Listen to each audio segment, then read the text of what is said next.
Hello, everyone. Welcome back to another episode of Flipping the Barrel, a podcast where we interview leaders in the energy space to uncover and find out more about their career and life journey. Today, we have the pleasure of interviewing Neeta Murthy, who's the CEO and founder of Rekindle. Now, you may be thinking, how is Rekindle related to energy or to the, oil and gas space? Well, wait until you hear her story and know that she spent most, or actually the majority of her career in oil and gas. And now she's doing something amazing, fits right in line with FTB, our mission to empower more women and help women, accelerate progress and help them stay in the workplace and also, achieve heights and continue to break glass ceilings. So Neeta, we usually introduce people, but I think you've got such an amazing introduction yourself. And can you please tell us a little bit about yourself? Super. Thanks, Massiel. It's great to be here, and I'm really looking forward to this conversation. A little bit about myself. I started my career in the oil and gas sector decades ago as an oil field engineer. And we'll get into that, of course, in a bit more detail. But I spent 5 years in the field, and then from there, went on to take multiple positions within the company. I also went on to do an MBA from Harvard Business School during that period back at the company. I did sales and marketing, operations, line management. I was the head of Continental Europe for wireline. And eventually I was the VP for the Southeast Asia region, which is when I decided to leave and start Rekindle, which I am really looking forward to getting into. Yeah, it's such an interesting story, and we'll definitely get into that moment of deciding to leave, because it is hard to leave, especially after so many years of a career, especially because you joined straight out of school. So, it hits even harder, I think. But we're going to get into that at the end and see how you've been running this amazing company for the last 5 years as a startup. You live in New York City, which is so beautiful, but that's very far from, where you were born and raised, which was in a small city in India. Your father, moved from his tiny village to the city, and he was the first in his family to study and become an engineer. He was a very successful entrepreneur as well, and you saw him and you were inspired by a lot of his journey himself. And that kind of, made you look and peek into engineering to, one day yourself go and follow his footsteps. Can you bring us back to growing up in India and, maybe some moments that shaped you into becoming who you are today? Absolutely. Yes, I think my childhood, I was pretty fortunate, Massiel, to have a secure and happy childhood. If there are two words I could use to describe my family, that would be, enterprising and stubborn, but in a good way. So my dad, as you said, he came from a small village, and from there went on to become an engineer in the commercial shipping industry, also called the merchant navy. And he traveled the world, which was a huge leap given where he came from. And from there, he went on to build again multiple businesses. So there was always this, entrepreneurial, enterprising, spirit in the family. My dad's 76 now, and he's still looking to start his next new thing and, make a difference and all of that. So it really says a lot about the kind of person he is, right? My sister, she's, when she was 7, she said, I want to be a commercial airline pilot. And my parents just hoped it's a phase and she'd grow out of it. But she actually went on to become a pilot, which again, it's the same theme of being enterprising and stubborn in a good way. So she does that. And my mother, she gave up on her dreams really to take care of the family. And I'm very grateful to her for that. But she is also a very strong-willed woman. She always told us two things. She said, always be financially independent. Don't ever, depend on someone else to take care of your living. And second, she always said, you can be or you can do anything that you want, right? So there was always that open chit. And of course, she did say you need to work really hard. I think that was another theme. That was something that my parents lived pretty much, right? You can achieve anything, but you got to work really hard. And in fact, there's a funny story as well. When I was 6, in India, we have this thing called palmistry, where you look at your hand and read the lines and you can tell the future. And when I was 6, my dad, of course, now I don't believe it, but my dad at that point, he looked at my hand and he said, oh, it says if you study really hard, you can be really successful. And it says, especially if you study on Saturdays, you're going to be really successful. And I totally believe it. Absolutely. So I would study. I studied a lot. And Saturdays was, Saturday mornings were my study time. And of course, I loved studying as well. I loved math and science, especially, I couldn't get enough of it. So it all just fit really well. But that theme of, work hard and work sincerely from the heart, and everything else will fall in place. I think that's something that I carry even today.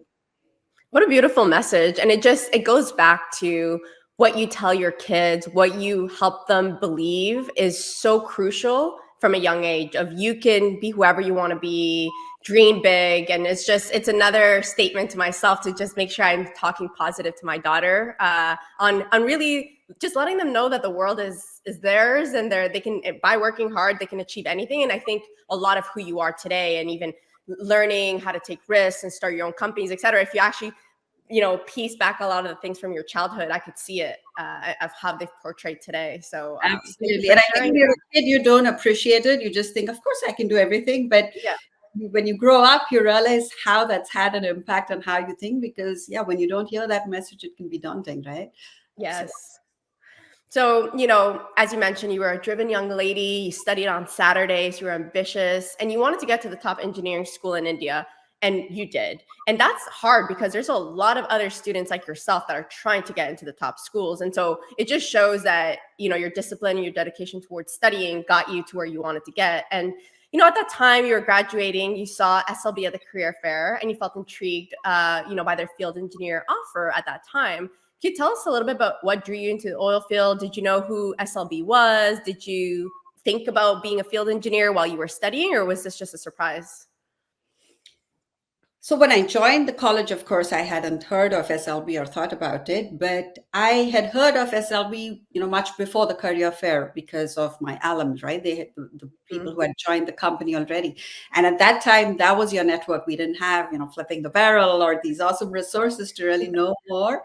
So it was really your network. And so my alums had really good feedback, about the oil industry. They said, you get to work offshore, you get to work on oil rigs and in different parts of the world. And, they test your leadership skills from day one. They, make you in charge of millions of dollars of equipment, and you manage a team from day one. And it was all just so fascinating, compared to most other jobs out there that, yeah, for me, it was just, yeah, that's exactly what I want to do.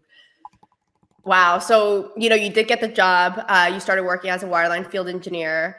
Tell us a little bit about that, especially back in the day. I'm sure things are very different from, when I was in the field. How was your experience? And, what was your first location? What do you remember about those first 5 years? Oh, yeah. My experience, Massiel, I would say, was actually fascinating. Those 5 years were absolutely fascinating. And what kept me motivated was the job, right? The job was just, you run so many different technologies, and every job is different from the previous one. You work with people from so many different backgrounds, diverse nationalities. And I mean, you get to be on the rig as, the lead engineer who's delivering on the job. I mean, it's really a different feeling, right? And I absolutely loved the job. But of course, it was hard as well. For example, the hours were long. I think my record was 53 hours without a wink of sleep, which I couldn't do now at all. But when you're young, a lot of things are possible. So that was hard. The conditions were hard as well. I worked in Fort McMurray with minus 50 degrees centigrade, just like you did, and also in Ras Shukar in Egypt with plus 50 degrees centigrade. And you're out on the rig in the open, right? So it can be harsh. And of course, when you're a woman, I think there's a completely different level, as you can relate. I think for two reasons, really. One is physically, the oil field is not designed keeping women in mind. So that's one barrier. So, for Mhm. example, if you're offshore, you sort of use the same community bathrooms with, showers with shower curtains and urinals, and it's all very unpleasant. Or you sleep in the same rooms as other men. And so it's not physically designed with women in mind. And secondly, also the mindsets and the judgments, right? I mean, can a woman really do this job? Especially this was 20 years ago. Yeah. Even as a woman engineer, she didn't technically sound to do the job, right? I'd have people tell me things like, I'd never let my wife or daughter work in a place like this. This is not a place, good environment for women, right? And there were times even when I would work really hard, get the job shipped out and all of that, and get to the heli base, and they'd sort of look at me and say, "You're not getting on this helicopter. We don't want women. You please go back and send a man," right? And that Yeah. hurt. And we had to do that sometimes because they just wouldn't accept you. But so it was hard, but I think it wasn't a surprise. I expected it because I knew that if things had to change, there just had to be those first few women who go through these challenges till people see that okay, women can do this job, right? But it also meant we had to work that much harder to make sure everything goes smoothly.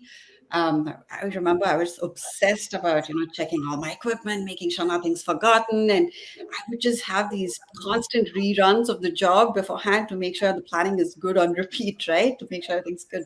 And it showed in the statistics as well. So I was in the field for 5 years, and my service quality, I had zero service quality failures, which is very rare. Mhm. That's what it took to really show people that okay, women can do this job.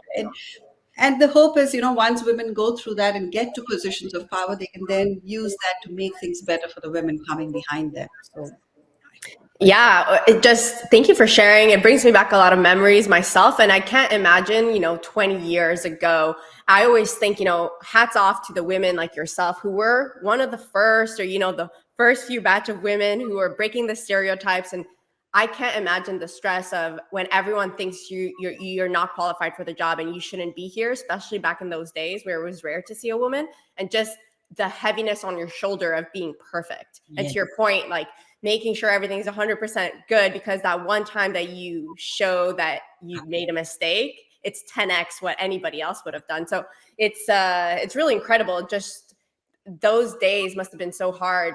But at the end of the day, looking back, you, even when we spoke it, you just see like the positives that came out of being in the field, the growth, and also just proving people that you could do it. And so when you left the field, you mentioned you got moved to the HQ in Paris as the executive communications manager for that, that leadership team at the time.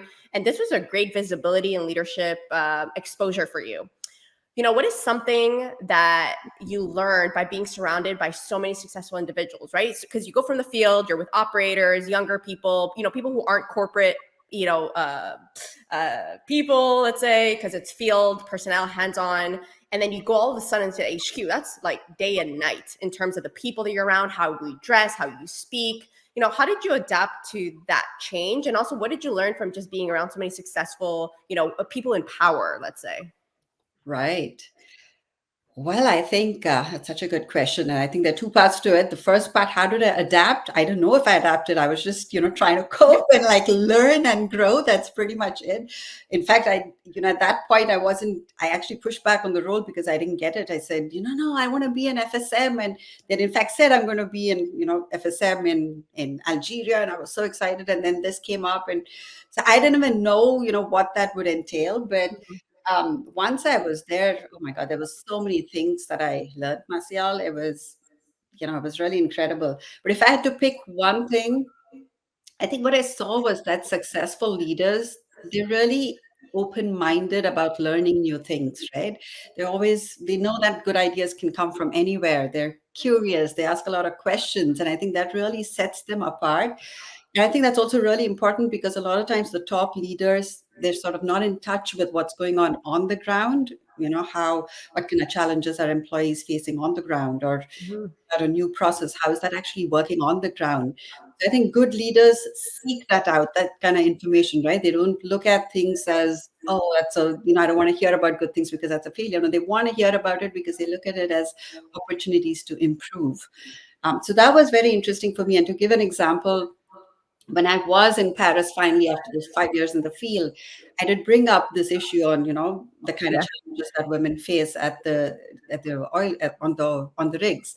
And of course, the first reaction was, we don't make women go through those kind of conditions because it sounds appalling, right? Mhm. And of course, they didn't sort of, hide it or dismiss it. They set up a steering committee to look into it, and they of course found out that these challenges are real. This is what women are going through, and they came up with a list of minimum requirements that rigs or facilities need to have women assigned to them. So it was very interesting to see that mindset of, yeah, I want to hear about problems not because they're failures, but because I can improve it and make it better. I think that's something that set them apart.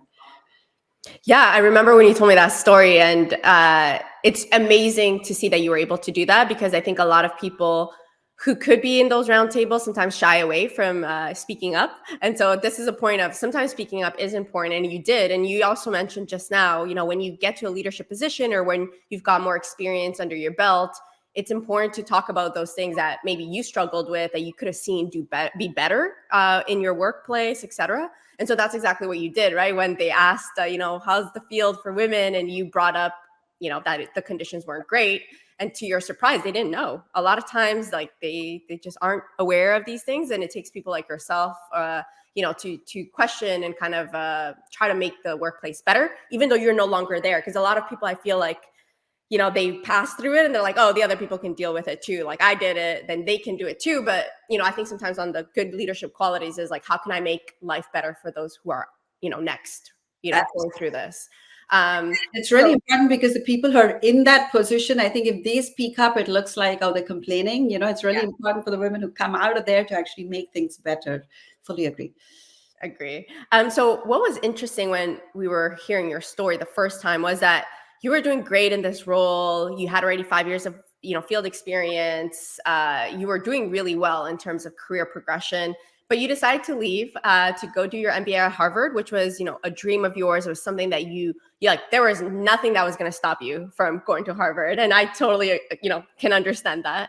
But tell me a little bit about that decision of leaving, going to go do your MBA. What did you want to do with it afterwards? Did you have hopes of coming back to SLB, to the industry? Did you want to go start a startup? Like that wasn't a cool thing back then, but a lot of people go to Harvard now and kind of go create companies. What was your thought on getting the MBA, and how was that conversation with your employer at the time? So when I went to do my MBA, that was more of an open slate. So I had no specific plans on what it wasn't, that I was doing an MBA to switch careers or any such thing. I loved my time at SLB. So everything was open, right? I hadn't decided that I'm going to come back, but I hadn't decided anything. I just wanted to do my MBA at HBS. That was my goal, right? Yeah. So that's what I did. I did intern between the 2 years at Wall Street, and it sort of helped me see how rich the oil industry is. In fact, as SLB specifically, the experience that I had with being with the company for 6 years, it really was a contrast to what I saw on Wall Street in terms of, the diversity that SLB has, or the kind of work that we do. We really give people a lot of responsibilities when they're very young, and I think it stretches people and it's exciting. So I just saw that fit really clearly after that. And so, I decided to come back, but it was an easy transition because again, I left on good terms, and there was always that option open that I could come back. And so that happened. Wow. And then you actually went back to SLB, you continued your career. You were there for almost 18 years, doing really amazing roles. And all of a sudden you decided that you wanted to go after your dreams and start up a company, which is Rekindle, the one that you're currently running today. I have so many questions around that. One was, through those years of climbing the corporate ladder, did you have this idea in the back of your mind? Maybe like I was thinking about, your father being an entrepreneur and you kind of seeing him start companies or just be so entrepreneurship. Did you have a battle between entrepreneurship and like career driven progression? Because I think sometimes a lot of people have that where they're inclined to start something, they've got ideas, but then they're also really focused on advancing in their careers, and then they have this dilemma of do I stay, do I go start something? Well, no, I hadn't thought of myself as an entrepreneur, Massiel. For me, I was really enjoying my time at SLB. And as I said, I think the company does a great job of really stretching you each time. The minute you start getting bored of one thing, you're thrown again. So I really loved my time there. It wasn't on the cards for me to, go do something on my own. But it actually just came to me as a calling because, given my own experiences that I went through, and when I started managing other women as well, just the patterns that kept popping up, I think for the longest time, I didn't realize they were gender related. But when I started seeing how things were playing out, I realized, gosh, there is definitely an issue here, and we've got to do something about it. And so it actually came as a calling, and it wasn't an easy decision at all for me. No. Wow. It must have been a hard decision for sure. But, talking about what you just said of when you started to lead teams and seeing women specifically, et cetera, Can you pinpoint like a few things that maybe you saw and you thought, wow, this is really related to gender, or, how can I help? But I need to kind of put myself outside of the company to be able to help. What are some of those things?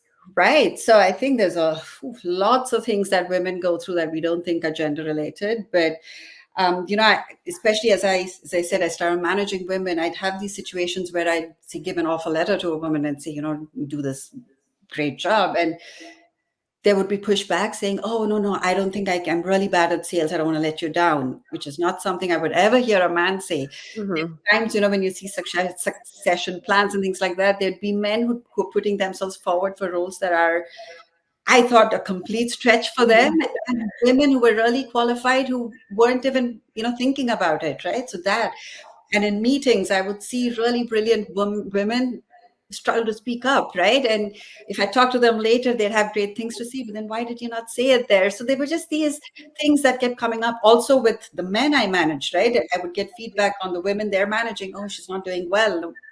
And the first time you think, okay, she's not doing well, and you replace the person, but then when it keeps happening, you're like, wait, why? There are patterns that pop up. Yeah. I related it to my own previous experiences, and I said, okay, there is definitely a larger thing going on here, and every woman shouldn't have to deal with this on her own. We've got to do something about it. So that's where it came from. Gotcha. And then, so when you had that aha moment, let's say, of this is something that's my calling, because it seems like it was a calling all of a sudden, of like a passion of yours to, leave your job in a good position, by the way, and go start this thing. Do you remember maybe the conversation that you had with maybe your spouse? Were they supportive? Were they like, you're crazy, you're going to be the next X, or like, you still have a good career here with good stability? Versus like starting a company, especially to your point of like, you didn't even necessarily see yourself as an entrepreneur, like starting that from scratch, and like, how do you hire people? How do you go digital? Because a lot of what you did was digital. How did you take that risk? And maybe like, who was there to help you process the information that this was the right choice? Yeah, that was, as I said, a really hard decision as well, right? I was absolutely excited on one side because I knew that's exactly what I want to do, but at the same time, this uneasy dread that, oh my God, I'm giving up Yeah. a secure, high-paying job. How's it going to play out? It was a big decision for the family, and my husband, yeah, he didn't jump on right away. I had to really convince him. I had to write out a business plan and take him through all of that, and then, but he saw how passionate I was about it, so yeah, he was on board. So we hedged our bet. So it was scary. So we didn't just, cut everything off and jump into it. I actually had hedged my bets by telling SLB I want a 1-year LOA, which, they said they found it pretty amusing. They said people typically take a year off to go travel the world or something like that. You want to go start a company. Yeah. But, they were very supportive. So yeah, that was 5 years back. And here we are today. So it worked out. That's awesome. That's a good success story. So, A long way to go. yeah. So, how we found you actually was through your LinkedIn post. You post really good content. So anybody listening, go follow Neeta Murthy on LinkedIn. You post a lot on the things that, we talk about a lot at FTV, and especially in other events, et cetera, on just women in the workplace. And there was one specific one where I want you to expand a little bit on, was fix the system versus fix women. That did super well. We related to it, and just expand a little bit for maybe somebody who hasn't seen the post. Yeah, absolutely. I think that's a phrase that a lot of people use. Oh, we don't need to fix women. There's nothing wrong with women. We need to fix the system. And I think that entire phrase is so messed up on so many different levels, Massiel, but let's take it in bits, right? So fix the system. The issue with using that as our main strategy is that it is just way too slow, right? You first need to make people see that there's a problem with the system. You need to make them believe that, it's in their interest to fix the system. You need to get them committed to actually taking those actions. And then you've got to make them actually take those actions, which I think every single one of those can take years, if not decades. What about and by the way, if it works, I think the Yeah. research even is, it's questionable in terms of, I think what it's showing is that, these kind of efforts are in fact be taking us back in time, right? But even if it did work, it's going to take a really long time. What about the women who are here right now, who are Mm. working so hard to move their careers forward, who are, facing these challenges every single day and having to navigate it on their own, right? It's we've got to have a better approach than just fixing the system. Which brings us to the other part, which is what really riles me up, the fixed women. And I Yeah. honestly would love to meet the person who first came up with that phrase and sort of put those two words together. Because think about it, right? There are so many training programs out there, and almost all of them are designed for the majority workforce, which is men, right? Yeah. I myself walked away from leadership programs saying, oh my God, I'm such an awesome leader. I'm empathetic, I'm collaborative, I'm a good listener. I've got all these qualities, not realizing that I had a whole bunch of other issues that were completely untouched, right? I remember there was a case study at business school about a protagonist who joined a new company, and he goes on as the CEO, and he goes on to change a few things, and the company starts struggling and so on. And the point of the case study was to say, when you take on a new role, you don't just start changing things. You first take the time to learn how things work before you can change things. Yeah. And I remember just sitting there and going, but of course, who goes into a new role and starts changing things without learning how it works first, right? Until years later, where I actually came across this research that shows that women, in fact, tend to take way too long when they move into a new role to start changing things, because we are trying to make sure, we know how things work before we can touch anything. Also, because what we talked about earlier, there's a lot of scrutiny and you don't want to mess up. And so you want Yeah. that. So if you're going to give women the traditional advice of, wait and learn, it's actually harmful versus helpful, right? So men have their strengths, women have their strengths, men have their challenges, women have their challenges, and these can be different, right? And we don't say, men who go to training programs, oh, they have a problem and try to fix them. No, we say we're making them much more effective. And it's the Yeah. same thing. We send them to training programs to make them much more effective. So I just think we need to banish the phrase fix women, honestly. Agree, agree. Kind of, you are a mother, and I know we didn't talk about any questions related to that, but now that you bring up, some of the challenges that women and men have in the workplace, et cetera, how much do you think has to do with with motherhood? I believe you have two children. You are also very successful in your career, et cetera. But as someone who currently has a 2.5-year-old, I used to not judge people, but be like, why are so many women leaving the workplace? Why aren't they ambitious enough to continue, etc. And now that I'm going through it, I'm struggling with that. Am I doing the right choice? Everybody's telling you that you should be home for the first 3 years because it's the most important years in your kid's life. And so there is a lot of pressure that I would say now I'm realizing women have, of having to balance that act. you know and now I can see why it's a little bit harder for women to stay in the workplace if they don't have that flexibility of like being caretakers at home and then in the workplace. Can you share a little bit, maybe in your 18 plus years of experience, that you saw that happen a lot, or even for yourself, did you struggle with that? Of course, it's a struggle, right? It's a huge struggle to sort of say, this is what, I want to be a good mom. I want to be a career person. I want to give my job everything. But I think it goes back to a little bit of taking a step back and the awareness as well. I think when I was younger in my career, there was a lot of tension, right? I would, either work or spend time with the kids. There was no space for me. And it was just, I was running all the time. But it took some awareness. And now when I, think about it, I think there's a different approach to take. And one of the things I tell women is, this whole, yeah, you can do it all, have a baby, you can Yeah. do it all. I still think you can, but I would say take a really long, hard look at what the it is, right? Make sure that those are things that are a priority to you, that matter Mhm. to you, not things that, society says you need to have, or not things that are just there because that's how it's always been there, or not things that are there because you think, oh, I'm a woman, so I got to do this. But really, take a step back and really say, is this really important to me? So, for example, do I really want to be on my kids' PTA? Do I really want to volunteer to organize the Christmas party, right? And the answer to that can be yes, and that's completely fine. But really look at what's on your plate and think about, does this really matter to me? And once you do that, what you're left with is things that fire you up, and that you can try to, manage. And I think there, once you come up with those, 5 buckets or whatever you say, work or, kids and self-care, exercise, diet, etc., family, whatever those buckets or cylinders are for you, you then do enough to keep each of those cylinders firing, right? Do enough for each of those. You can't give 100% to any one thing because you decided you have these other priorities too. So you Yeah. can't do 100% of you to work because you said, hey, I want to also spend time with all of these, right? So, and do it proudly. I think we need to get rid of this guilt, because if you want to do 100% of everything, the math just doesn't add up, right? So be proud of yourself for saying, I know what it really matters to me, and I'm doing what is really important for each of these buckets to keep all of them firing, right? And be proud of yourself for doing that.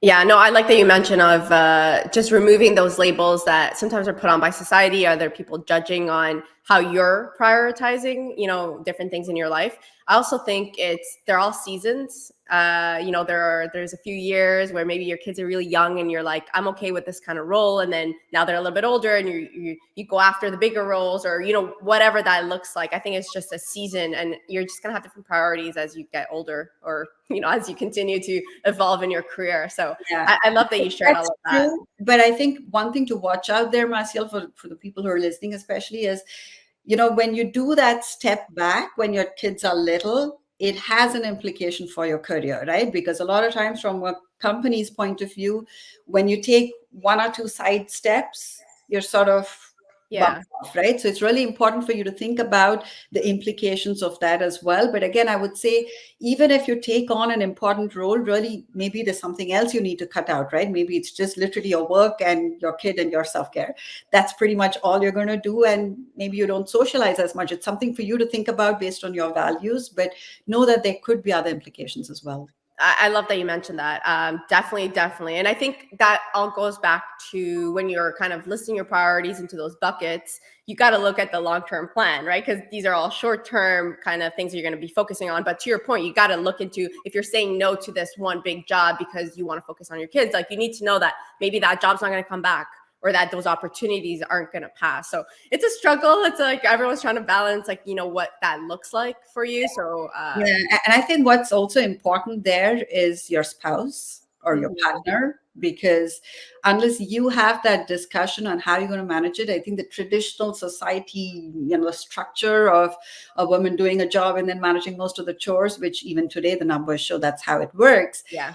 it's not sustainable. Women, especially women who want to have successful careers, which I think is a lot of women, by the way, I think it's really important to work things out with your partner and, share the chores equally at home. And unless we do that, nothing's going to change, because unless we, pull that person back and say, you got to do this much, they're going to spend 12 hours at work, right? And if they're Yeah. spending 12 hours, you're competing with someone else who's spending 12 hours, and you're just all going to be in the back seat, right? So I think it's really important to have that conversation with your partner and say, let's not quantify this based on family income or so and so, because, Yeah. if the person is earning more, that can't be the criteria, but more on family happiness. I have things that I want to achieve as well. You have things you want to achieve. So from a family unit happiness perspective, I think we got to share this equally. And these are hard, by the way. It sounds easy to say, but all of these are hard discussions, which I think we take for granted, right? I think a lot of women sort of think it's on them. Like, if their spouse is not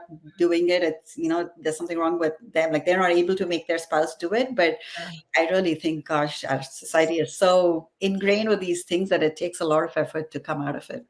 Yeah, and I think it just goes back to communication is key, and just having those hard conversations that are uncomfortable, but that will help you succeed in the long run. And everyone that we've had on this podcast will attribute their success to their spouse. Like, there is never a podcast where they're like, I wouldn't be here without my spouse's support. So it just goes hand in hand with how you can manage everything as that other person that's going to be there 50-50 with you, type of thing. Right. So Neeta, I could talk to you for hours and just go into so many different topics, but the last question that I have for you is, tell me a little bit more about Rekindle. I know you're helping more women succeed in the workplace through this program, which I believe it's like a year program, which I really like, because sometimes there's like one-off trainings or one-off coachings that you never hear back, and then you're expected all of a sudden to be a better person. While I was like, I think consistency is key. So tell me a little bit about that, how the program works, and how can somebody find this program? Because we do have a lot of women listeners who are probably thinking like, I need this, I need help. Absolutely. So Rekindle, Massiel, is a program that we've designed specifically for women employees to sort of navigate all these challenges that we talked about at the workplace, but the external challenges as well, like, you know, the biases or the double bind, where if a woman is assertive, she can be seen as being aggressive, and she's not assertive, she lacks leadership potential, or, you know, plenty of other such external barriers, but also internal barriers, right? Research does show that women sort of are unduly hard on themselves, where, you know, the bar is always set there, and no matter how well we do, it feels like that wasn't good enough. And so the program is ready to help women address and navigate these both external and internal challenges. And, you know, a big thing is also, I think when I was younger, if I had known that a lot of the challenges I was facing were gender related, I think it would have made a huge difference to how I would approach them, right? So, for example, when I had bosses that wouldn't make eye contact, or if I'm in meetings and being interrupted, or, you know, when I ask a direct report for an assignment and it doesn't get turned in on time, research shows that these are challenges that a lot of women have. And, you know, once you know that, before you know that, it feels like there's something wrong with you. I think a lot of women don't realize it, and you feel like it's my own personal challenge, my personal issue. But then once you know that, I think it changes how you approach it, right? So, for example, with being interrupted in meetings, research shows that women are interrupted twice as often as men are. And um, you know, as a woman who's in that meeting, the first time you're trying to make your voice heard and speak up, you have someone interrupt you, or your comment is ignored. It happens once, you're like, all right, fine, whatever, brush it off. Happens twice, you're okay. But when it happens repeatedly, it can make women sort of question themselves, right? Am I sort of not making sense? Am I saying something wrong? And you sort of pull yourself back.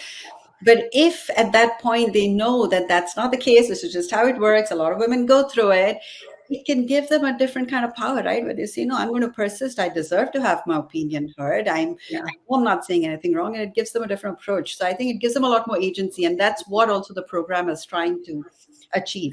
But as you said, you know, I think research shows that no one event, you know, like a workshop or a seminar, can change how we think or behave, right?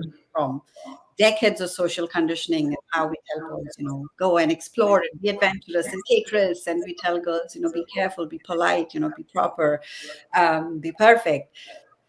And so just telling women, you know, this is what you got to do differently now, very helpful. And this is why we use behavioral science. And this is why it's also a 1-year program where for the period of the year, we help women, you know, through actions and reflections and a lot of different behavioral science components, make those changes tangibly for the period of a year.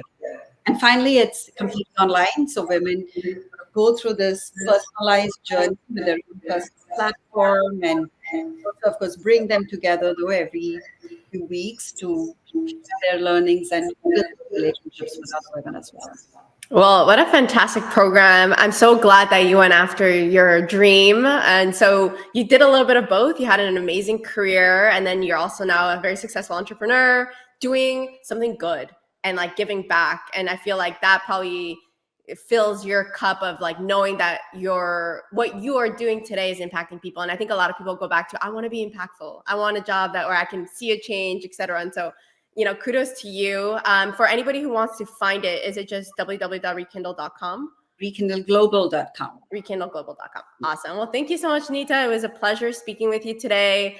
We love hearing these types of just career journeys because they're all so different. We've never had anyone on the podcast that, you know, has left their career for their passion to help women progress and actually making a program out of it. And so thank you for joining us today. And for all of you, thank you for tuning in. If you haven't done so yet, go follow us at Flipping the Barrel on LinkedIn or check out our website, flippingthebarrel.com. So Neeta, thank you so much again.